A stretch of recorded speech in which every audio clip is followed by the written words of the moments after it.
As an entrepreneur, there's this like defining moment that most entrepreneurs have where they're like, I finally made it. After all the hard work and the blood and the sweat and the tears, there's this defining moment of like, this is the exact moment where you can finally accept that the business that you've been working on and the things that you've been pouring hours into have turned the corner in a way where the business is now a sustainable, self-sufficient, successful business. We had multiple companies, but they're all intertwined and they were working synergistically, and it was a ton of work, but it was just this moment that we knew things had clicked in and the money was following the systems and the team that we had built from that point on. Now, also at this moment, what really helped is that we were hitting about $1 million a month in sales with a huge margin on it. So by almost any account of business, we were having really successful, healthy, happy months.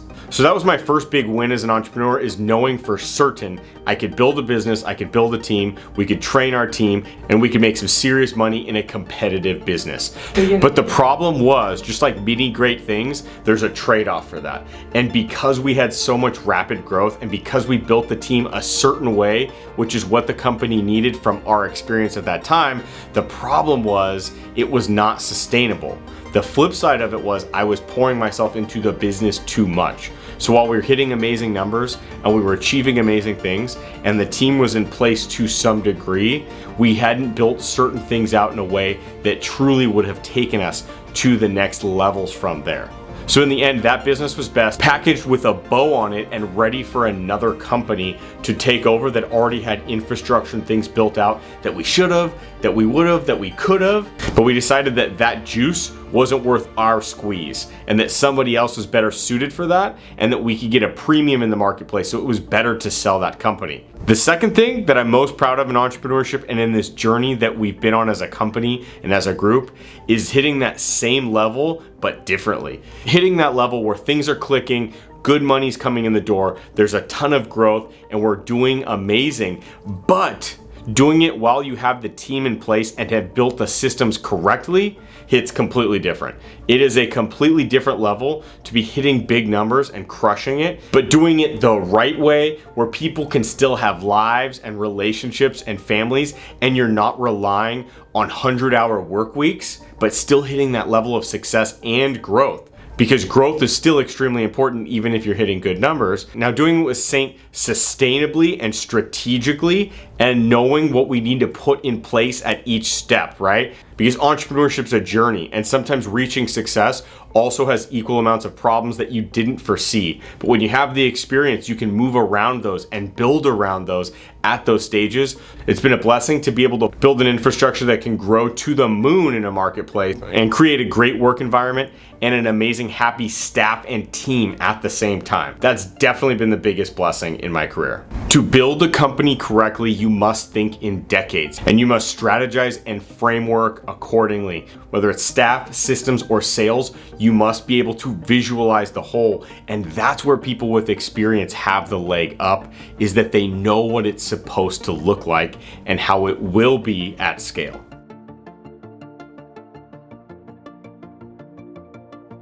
Anytime I think about challenges in entrepreneurship and business from my experience, it surprisingly is never the actual business. It's only two things.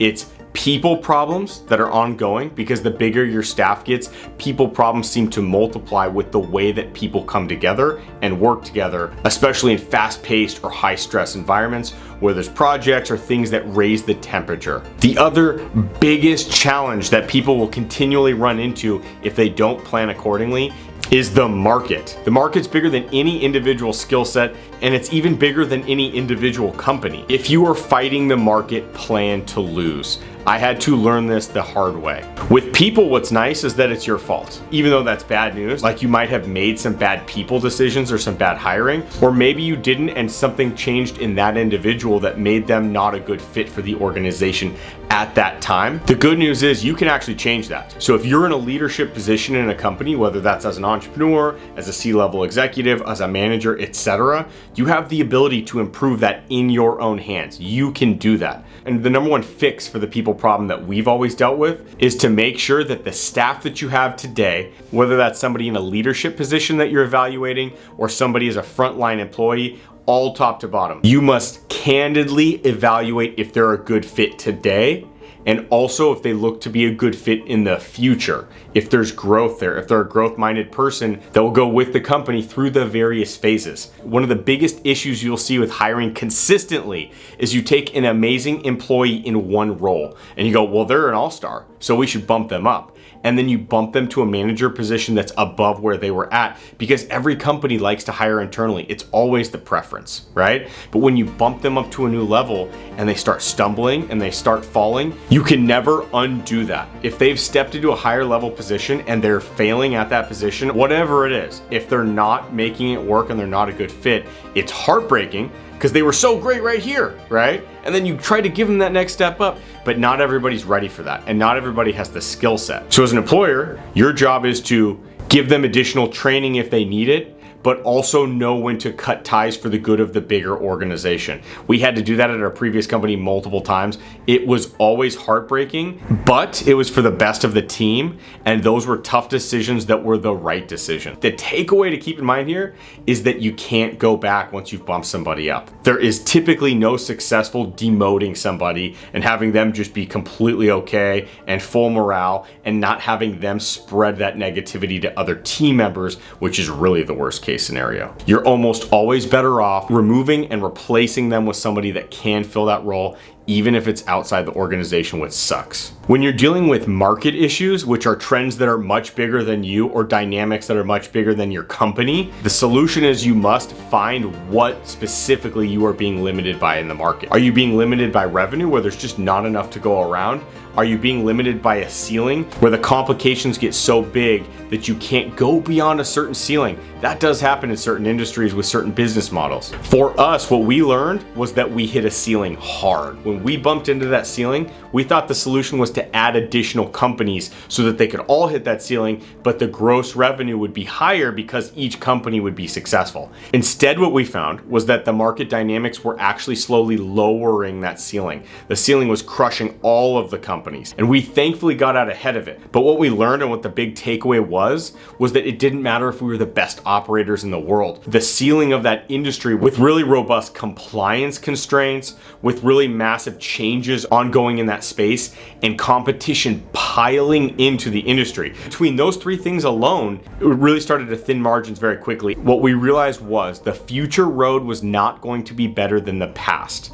And that was the moment we said, time to pivot, sell the company to somebody that wants to take that journey, and we'll move to a market that is better suited for our skills, our team, and does not have a ceiling. Where we're at today, we chose real estate because we had that background and we had that experience, and we know that we can deliver a better experience to the investor than anybody else that's competing in our niche of income funds in the real estate space. So if you're gonna choose a new industry and you're in that evaluation phase, you wanna find a niche that you can own and be the absolute best in that has no ceiling. So you own a sliver, but that sliver has no ceiling and can go to the moon completely. And if you know that, then you're in a good place for your industry. In the end, you need to niche down and go big. Those are absolutely the most important things when choosing a market. The number one search that you can ever make in your career is to find a role and a position that matches your skill set naturally. So if you have a natural skill set for something, you want to find a job where you can combine those two and absolutely flourish. In my experience and entrepreneurial journey, I've had to wear a lot of hats just like everyone when starting companies. But the best thing about today is that I can sit where I'm most suited, and that is to growth. I am the number one chief 100% responsible party in our company and for taking Saint to the next level. I always feel most comfortable getting the responsibility to grow and to slay the dragons and push things forward. Now, there's things I'm not as well suited to that I get pulled into at times, but the answer to the question of how you work through things when you're not well suited to them is not how, it's who. So you need to find the who to solve that problem if you're not well suited for the how. And if you think in those terms and you're looking for the best person to do this, literally in modern business, you can go online and in a 5-minute search, find somebody that's an expert in the craziest niches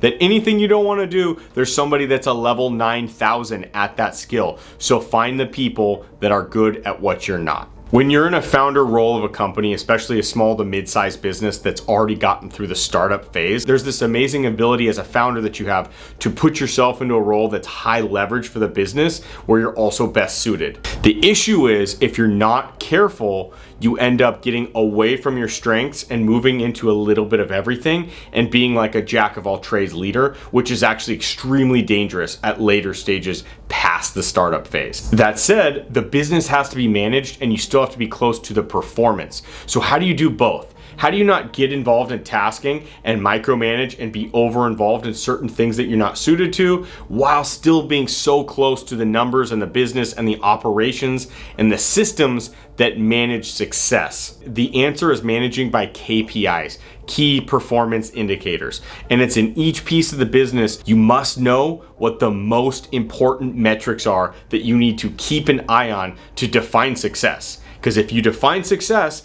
whether that's a growth rate of a certain KPI or it's an expense ratio or some other calculation, that's how you look at the entire business quickly to understand where different pieces are at that exact moment, what needs more attention, and also what's performing at the highest level, what the all-stars of that company are doing.